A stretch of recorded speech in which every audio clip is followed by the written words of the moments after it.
उद्यापासून स्टार्ट होणार आहे आमची कोकण कोस्टल राईड. त्यासाठी मी आत्ताच गाडीवरती पूर्ण लगेज लोड करून घेतोय आणि उद्या आमचा रूट असणार आहे पुणे, ताम्हिणी घाट, माणगाव.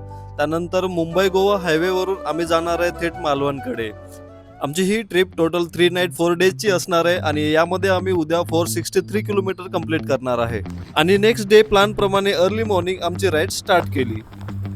गणपती बाप्पा मोरया. थंडीमुळे ताम्हिणीमध्ये धुकं पण एवढं पसरलेलं होतं, पुढचा रस्ता पण क्लिअर दिसत नव्हता. पण इकडे बाईक राईड करण्याचा हा एक्सपिरियन्सच खूप वेगळा आहे. पुढे माणगाव क्रॉस करून मुंबई गोवा हायवेवरती आल्यानंतर सनराईजमध्ये आमच्या बाईकचा थोडासा फोटोशूट केला. त्यानंतर आम्ही निघलोय पुढे आमच्या ब्रेकफास्ट पॉईंटकडे. या कोस्टल राईडमधला हा फर्स्ट सनराईज होता, त्यामुळे खुशी तर खूप जास्तच होत होती. पुढे ब्रेकफास्ट करून बाईकमध्ये पेट्रोल टॉपअप केलं. त्यानंतर टायर प्रेशर चेक करून आम्ही निघलोय संगमेश्वरच्या दिशेने. जर तुम्ही सुद्धा मुंबई गोवा हायवेने प्रवास करताय तर मग संगमेश्वरमध्ये असलेल्या सरदेसाई यांच्या वाड्याला एक वेळेस अवश्य भेट द्या. या वाड्याबद्दल सेपरेट रील पोस्ट केलेली आहे, ती तुम्ही चेक करू शकता.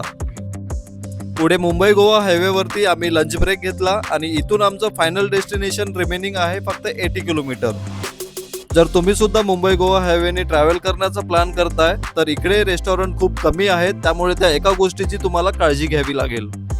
लंच नंतर आम्ही थेट येऊन पोहोचलोय मालवणमध्ये. स्टेमध्ये चेक इन केलं आणि आजच्या या दिवसामध्ये 8 अवर्समध्ये आम्ही 463 किलोमीटर कव्हर केलं. प्लॅनप्रमाणे सनसेट पाहण्यासाठी आम्ही गेलोय देवबाग बीचवरती. तिकडे सुंदर असा सनसेट एन्जॉय केला. बाईक पार्क करून तिकडे थोडासा फोटोशूट केला. त्यानंतर नेक्स्ट डेचा प्लॅन तिकडे आम्ही बनवला.